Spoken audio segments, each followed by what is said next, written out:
Hello everyone, welcome to aptitude jab.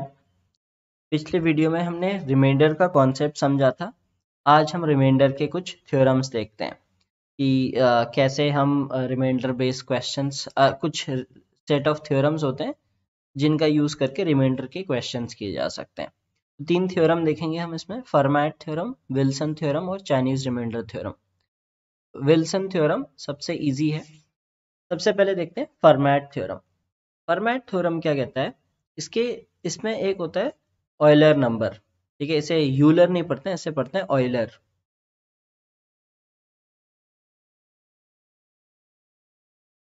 Euler number.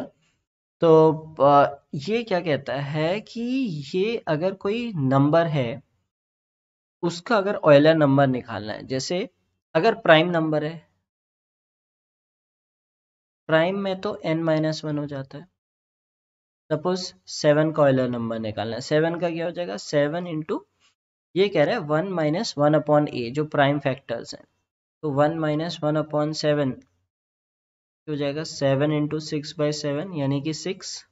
तो prime का तो सीधे से n-1 हो जाता है। ठीक है, अगर प्राइम नहीं है, जैसे मान लो हमारा नंबर है 30, तो 30 का ऑयलर नंबर निकालना है, दैट विल बी, अब 30 के फैक्टर्स क्या होते हैं? 30 को हम लिख सकते हैं 2 इंटू 3 इंटू 5। ठीक है, तो हम क्या करेंगे? 30 इंटू 1-1/2 इंटू 1-1/3 इंटू 1-1/5। तो ये आ जाएगा 30 इंटू 1/2 इंटू 2/3 इंटू 4/5। ठीक है, 2-3 होता है 6-5-30, ये 30-30 कैंसिल हो गया। सो 2 इंटू 4 8 हो गया।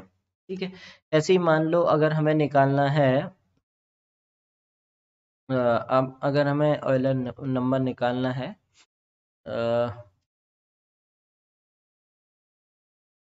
35 का। ठीक है, तो ये क्या हो जाएगा? ऑयलर नंबर हो जाएगा 35 इंटू 1-1/5 इंटू 1-1/7। ठीक है, तो ये क्या हो जाएगा? 35 into 4/5 into 6/, that will be 24. So Euler number is basically n-1/a, 1/b, 1/c, where a, b, c are different prime factors of n. तो एक और एग्जांपल ले लेते हैं। जैसे सपोज आपको ऑयलर नंबर निकालना है 48 का, राइट? तो 48 के फैक्टर्स क्या होते हैं? 2 और 3 होते हैं। ठीक है, 48 के फैक्टर्स 2 और 3 होते हैं। तो 48 इंटू 1-1/2, 1-1/3, 48 इंटू 1/2 इंटू 2/, अब क्या होगा इसमें? 6-8 = 48, तो ये आ जाएगा 16। ठीक है, सबसे पहले हमने ऑयलर नंबर समझना है। अब ऑयलर नंबर का मतलब क्या होता है कि सपोज जैसे कोई नंबर है a⁻⁴ कुछ भी है। ठीक है, अगर, और ये नीचे है b। ठीक, अगर a⁻e Euler number of b होगा तो रिमाइंडर आएगा 1। ये कॉन्सेप्ट होता है कि अगर जो डिनोमिनेटर है उसका हम ऑयलर नंबर निकालते हैं, ठीक है, और वो पावर इसकी होती है तो रिमाइंडर 1 आता है। ये है फर्मैट थ्योरम। ये कहता है कि अगर बेस में डिनोमिनेटर, मतलब जिस नंबर से आप डिवाइड कर रहे हो, जो डिवाइजर है उसका ऑयलर नंबर इसकी पावर होगी तो रिमाइंडर 1 आएगा। और ए और बी को प्राइम होने चाहिए। को प्राइम मतलब कोई कॉमन फैक्टर नहीं होना चाहिए, किसी नंबर से डिवाइड नहीं होने चाहिए। ठीक है, तो इसके एग्जाम्पल देखते हैं। जैसे कह रहा है what is the remainder when 14⁻10 is divided by 11।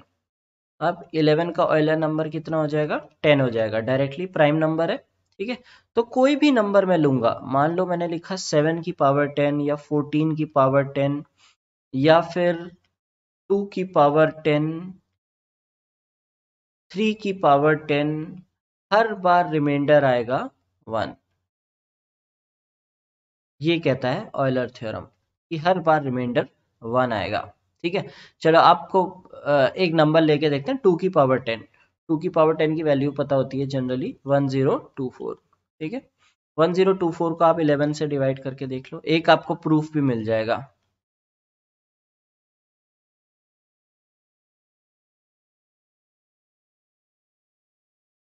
One reminder आ रहा है। ठीक है, ये तो हमने ऐसे ही चेक किया रैंडमली, तो ये ऑयलर थ्योरम कहता है। ठीक है, अब मान लो जैसे इसका थोड़ा सा एडवांस वर्जन ले लेते हैं। तो जैसे मैंने कहा कि 14 की पावर 12 निकालनी है 11 से। ठीक है, ये फॉर्मेट थ्योरम का थोड़ा सा एडवांस वर्जन। अब आप क्या करोगे, आप कहोगे ये 14 है। ठीक है, इसको आप बेस ले लोगे 3। पिछले वीडियो में हमने देखा था कि क्यों लेंगे, क्योंकि रिमाइंडर 3 बच रहा है। ठीक है, 3 की पावर 12/11। अब क्या होगा, 3 की पावर 12 है, तो आप सोचोगे इतना बड़ा कैलकुलेशन कैसे करें। आपको 3 की पावर 10 पे पता है कि वो 1 होगा, तो 3 की पावर 10 इंटू 3²/11। ठीक है, ये पावर 10 और 2 से मल्टीप्लाई करेंगे तो पावर टोटल 12 आ जाएगी। ठीक है, अब इसमें रिमाइंडर कितना आएगा, इसमें रिमाइंडर आएगा 1, क्योंकि फॉर्मेट थ्योरम से, और इसमें रिमाइंडर आएगा 9। तो जब हम रिमाइंडर्स को मल्टीप्लाई करते हैं तो रिमाइंडर प्रोडक्ट में आ जाता है, तो आपका रिमाइंडर आ जाएगा 9। तो ये होता है फॉर्मेट थ्योरम। ओके, तो एक और एग्जांपल देख लेते हैं।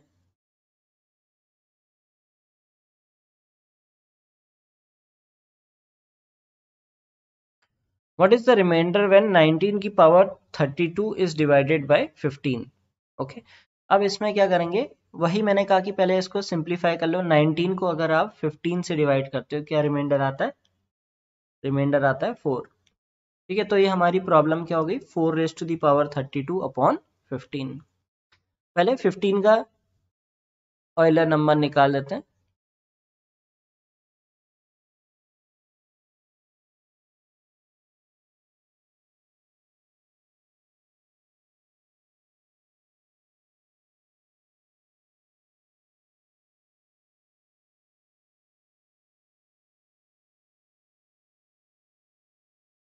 ये आ गया 8। तो मतलब 15 जब जब 8 की पावर आएगी, 8 या 8 के मल्टीपल पे, तो रिमाइंडर 1 आ जाएगा।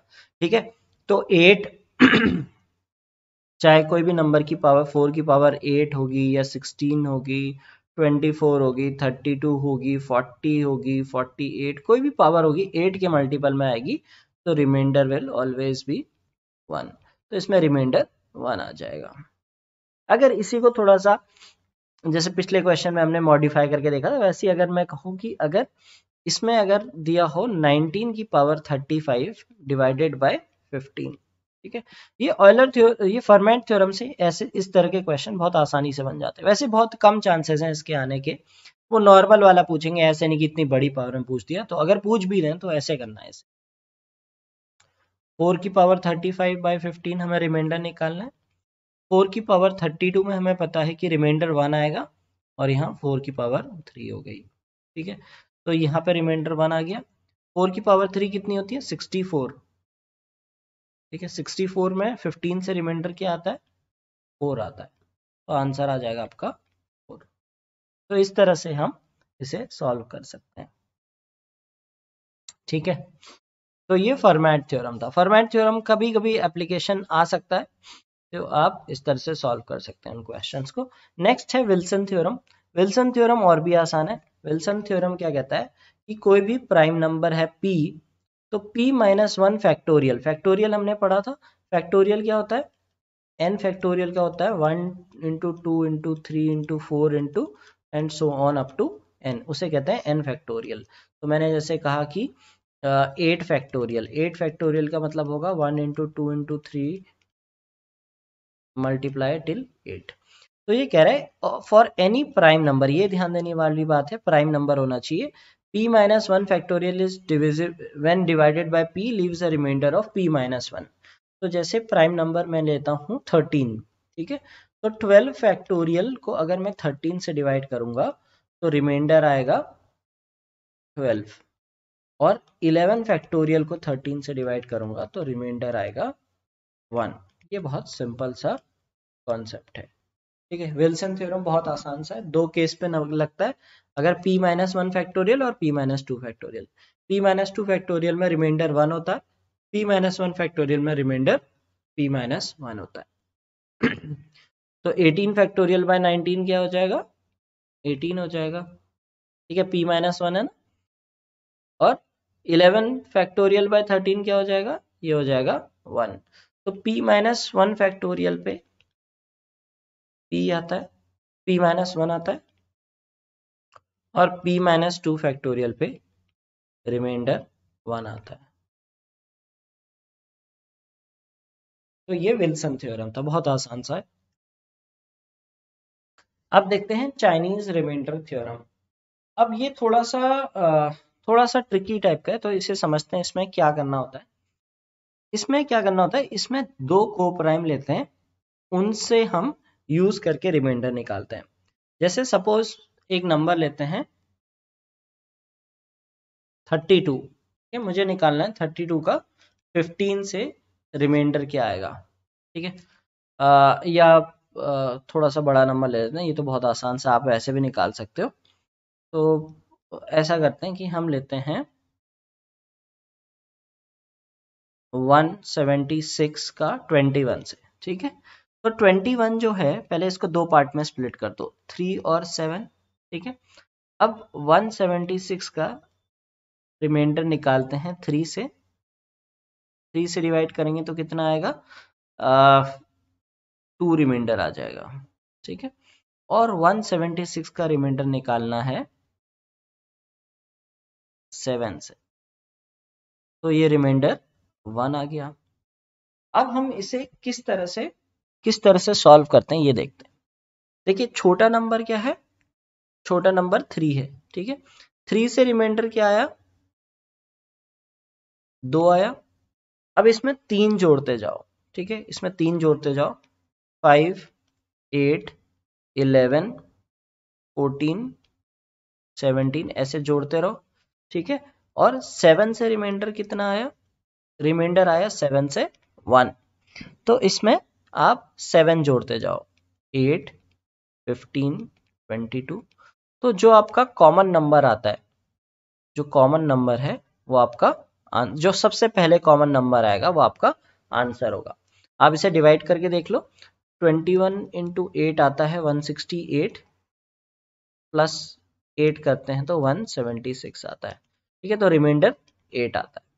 तो ये तो आप वेरीफाई भी कर सकते थे, इसलिए मैंने ये नंबर दिया। ठीक है, तो चलिए एक नंबर लेते हैं, जैसे कोई नंबर मान लेते हैं 1045 डिवाइडेड बाय 35 ले लेते हैं। ठीक है, तो एक एग्जांपल ले लेते हैं 35 या 65 ले लेते हैं, या 35 सही है। तो हमने 35 लिया, तो रिमाइंडर 5 से क्या आएगा, 0 आएगा, क्योंकि 5 से तो डिविजिबल हो रहा है। अब क्या होगा, रिमाइंडर हमें 7 से निकालना है। अगर आप इसे 7 से डिवाइड करोगे, तो आपको इसको 7 से डिवाइड कर रहे हैं, 35 से नहीं।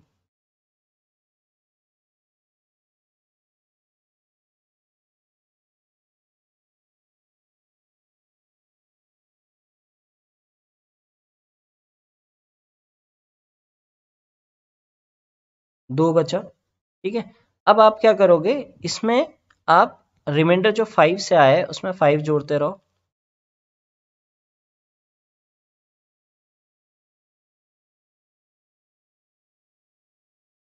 और जो 7 से आया उसमें 7 जोड़ दो।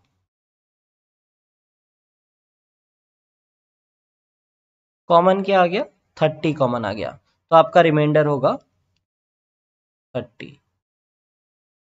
तो ये होता है चाइनीज रिमाइंडर थ्योरम। इसमें दो अलग अलग पार्ट से रिमाइंडर निकालते हैं और फिर इस तरह से कॉमन रिमाइंडर ढूंढते हैं। अब इसके थोड़े एडवांस क्वेश्चन कर लेते हैं। अब ये कह रहा है कि what is the remainder when 2 raise to the power 100 is divided by 77। अब इस ऐसे क्वेश्चन को कैसे सॉल्व करें। ठीक है, अब देखिए कि 77 को हम लिख सकते हैं 7 इंटू 11। ठीक है, अब पहले निकाल लेते हैं रिमाइंडर व्हेन 2 की पावर 100 डिवाइडेड बाय 7। अब इसे करने का एक तरीका देखते हैं। 2 की पावर 3 कितना होता है? 8 होता है। ठीक है, इसमें रिमाइंडर 1 आ रहा है, राइट। अगर मैं कहूं कि 2 की पावर 99 भी 1 ही होगा, क्योंकि हर थर्ड पावर में रिमाइंडर 1 आ रहा है ना। तो मैं 2 की पावर 3 मल्टीप्लाई बाय 2 की पावर 3, तो ये क्या कर सकता हूं मैं? 2 raise to the power 99 into 2 raise to the power 1 upon 7 remainder. इसमें रिमाइंडर 1 आ रहा है, इसमें 2 आ रहा है, तो 1 इंटू 2 रिमाइंडर आ जाएगा 2। ठीक है, अब 11 से निकालते हैं remainder, 2 raise to the power 100 by 11। ठीक है, 11 का ऑयलर नंबर क्या होता है? 10 होता है। ठीक है, 11 का ऑयलर नंबर, अभी फॉर्मेट थ्योरम देखा था अभी हमने, 10 होता है। तो 2 की पावर 100 है, तो रिमाइंडर आ जाएगा 1। ठीक है, अब 7 से हमारा रिमाइंडर आया है 2 और 11 से रिमाइंडर आया है 1। अब इसमें 7 जोड़ते जाइए, ऐसे करके, और इसमें 11 जोड़ते जाइए। 23 कॉमन आ गया, तो आंसर हो जाएगा 23। तो इस तरह से ये कॉम्प्लिकेटेड सा लगने वाला सवाल भी आसानी से हो सकता है। क्या करना होता है आपको? पहले इसे 2 पार्ट में स्प्लिट करना है। ठीक है, ये 2 फैक्टर्स में स्प्लिट करना है, फिर दोनों से रिमाइंडर निकालना है। ठीक है, R1 R2 बोल सकते हो। फिर R1 और R2 में वो जिस नंबर से आपने रिमाइंडर निकाला है वो नंबर जोड़ जोड़ के आपको उसकी सीरीज बनानी है। ठीक है, और फिर जो कॉमन रिमाइंडर निकाल के आप उसे सॉल्व कर सकते हो, तो इसे कहते हैं चाइनीज रिमाइंडर थ्योरम। एक और एग्जांपल देख लेते हैं। What is the remainder when 9 की पावर 38 इज डिवाइडेड बाय 65? तो 65 का मतलब क्या होता है? 5 इंटू 13। ठीक है, अब 9 की पावर 38 को मुझे 5 से करना है। ठीक है, 9 को मैं क्या कह सकता हूँ? 9 को मैं ले सकता हूँ -1। अगर मैं 5 से 9 को डिवाइड करता हूँ, 5 से 9 को डिवाइड करता हूँ, तो मेरे पास रिमाइंडर बचता है 4। ठीक है, 4 को मैं ऐसे भी लिख सकता हूँ -1। पिछली बार हमने नेगेटिव रिमाइंडर सोचे थे, बात की थी, -1 की पावर 38। तो ये आंसर आ गया आपका 1। ठीक है, 5 से तो 1 आ गया। अब 13 से निकालते हैं, 9 की पावर 38 डिवाइडेड बाय 13। ठीक है, अब 9 स्क्वायर कितना होता है? 81 होता है। ठीक है, तो पावर जब 2 होगी तो रिमाइंडर कितना आएगा? अगर आप 81 को देखोगे तो रिमाइंडर 3 आएगा। ठीक है, अगर मैं 9 की पावर 4 लूंगा तो मतलब इसी का स्क्वायर कर देंगे तो 9 आ जाएगा। ठीक है, 9 की, अच्छा इसको, हाँ इससे अच्छा तो ऐसे कैलकुलेट करने से अच्छा ऑयलर नंबर देख लीजिए। 13 का ऑयलर नंबर होगा 12। ठीक है, तो इसको मैं 2 पार्ट में स्प्लिट कर सकता हूँ, 9 की पावर 36 इंटू 9 स्क्वायर अपॉन 13। ठीक है, 9 की पावर 36 में रिमाइंडर 1 आएगा, क्यों? क्योंकि ऑयलर नंबर का मल्टीपल है। और 9 स्क्वायर कितना हो गया? 81। 81 को अगर आप 13 से डिवाइड करते हो तो आता है रिमाइंडर 3। ठीक है, तो इससे 3 आ गया, तो अगर हम मल्टीप्लाई कर देंगे तो रिमाइंडर आ जाएगा 3। ये रिमाइंडर बचेगा 3, इससे रिमाइंडर बचेगा 1। अब क्या करना है? अब वही जो हमें सीक्वेंस बनाना है, रिमाइंडर बचा हमारा 5 से 1, इसमें 5 5 जोड़ते जाओ, और रिमाइंडर हमारा जो 13 से बचा था वो था 3, इसमें 13 13 जोड़ते जाओ, हमने देखा कि 16 कॉमन आ गया। ठीक है, तो हमारा आंसर आ जाएगा 16। तो इस तरह से चाइनीज रिमाइंडर थ्योरम का यूज करके हम कॉम्प्लिकेटेड से कॉम्प्लिकेटेड क्वेश्चंस सॉल्व कर सकते हैं। तो हमने इसमें तीन थ्योरम्स देखे। एक था विल्सन। विल्सन तो बहुत आसान सा है, विल्सन की डायरेक्ट प्रॉपर्टी होती है। विल्सन एक तरह से प्रॉपर्टी है, उसमें आपको कैलकुलेट कुछ नहीं करना है। ठीक है, फॉर्मेट में हमने देखा कि फॉर्मेट थ्योरम कैसे लगा के हम बड़ी पावर सॉल्व कर सकते हैं। इसमें आपको ऑयलर नंबर पता होना चाहिए कैसे निकालते हैं, ठीक है। और चाइनीज में क्या करना होता है, चाइनीज रिमाइंडर में हमें स्प्लिट करना होता है 2 पार्ट में, और फिर उसके अकॉर्डिंग हमें निकालना पड़ता है, ठीक है। तो ये एडवांस्ड रिमाइंडर थ्योरम्स हैं जो हमने पिछले वीडियो में देखी, मोस्टली उससे चीजें पूछी जाती हैं। अगर कुछ एडवांस्ड आ गया तो बहुत से बहुत इससे आएगा, इससे ये इस तरह से हमने रिमाइंडर के सारे कॉन्सेप्ट, चाहे वो बड़े से बड़े एप्टीट्यूड एग्जाम्स के हों, वो हमने कवर कर दिए। और हम आने वाले वीडियोस में नंबर सिस्टम से रिलेटेड और चीज़ें देखेंगे।